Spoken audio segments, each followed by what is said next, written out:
ನಡೆಸ್ಕೊಂಡು ಹೋಗುವಂಥ ಕೆಲಸವನ್ನು ಈ ಬಜೆಟ್ ಮಾಡಿದೆ.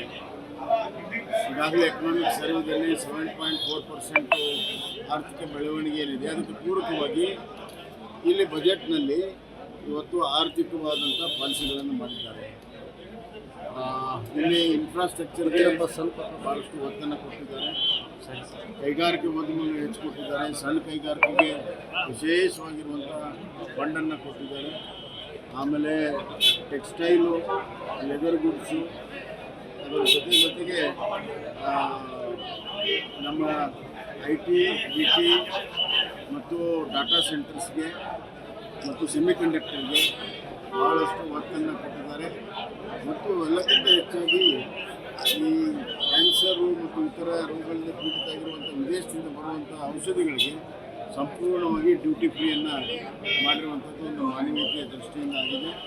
ಇದು ಅವರೇನು 4 ಕರ್ತವ್ಯ ಪಥ ಅಂತ ಹೇಳಿದ್ರು ಅದರ ಅನುಗುಣವಾಗಿ ಮೊದಲನೇದಾಗಿ ಆರ್ಥಿಕ ಬೆಳವಣಿಗೆ ಮಾಡುವಂಥದ್ದು, ಎರಡನೇದಾಗಿ ಎಲ್ಲರಿಗೂ ಸಬ್ಕೆ ಸಾಥ್ ಸಬ್ಕೆ ವಿಕಾಸ್ ಅನ್ನೋ ದೃಷ್ಟಿಯಿಂದ ಮಹಿಳೆಯರಿಂದ ಹಿಡಿದು ಯುವಕರಿಂದ ಹಿಡಿದು ರೈತರಿಗೆ ಎಲ್ಲರಿಗೂ ಕೂಡ ಈ ಬಜೆಟು ಲಾಭವನ್ನು ತಂದುಕೊಡ್ತಾ ಇದೆ.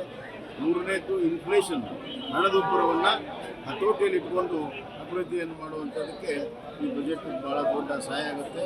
ಮತ್ತು ಈ ಕಮ್ಯುನಿಕೇಷನ್ ಅಂದರೆ train, high speed train corridors, 20 water base, ಈ ಥರ ಹೊಸತನವನ್ನು ಇಡೀ ದೇಶದಲ್ಲಿ ತರುವಂಥ ಕೆಲಸಕ್ಕೆ ಬಜೆಟ್ಟು ಅಭಿವೃದ್ಧಿಯ ಪೂರಕವಾಗಿರುವಂಥ, ಅಭಿವೃದ್ಧಿ ಪಥದಲ್ಲಿ ಒಳಗೊಂಡಿರುವಂಥ, ಎಲ್ಲರನ್ನೂ ಒಳಗೊಂಡಿರುವಂಥ ಅಭಿವೃದ್ಧಿ ಮಾಡುವಂಥ ಒಂದು ಅತ್ಯಂತ ಮಾದರಿಯ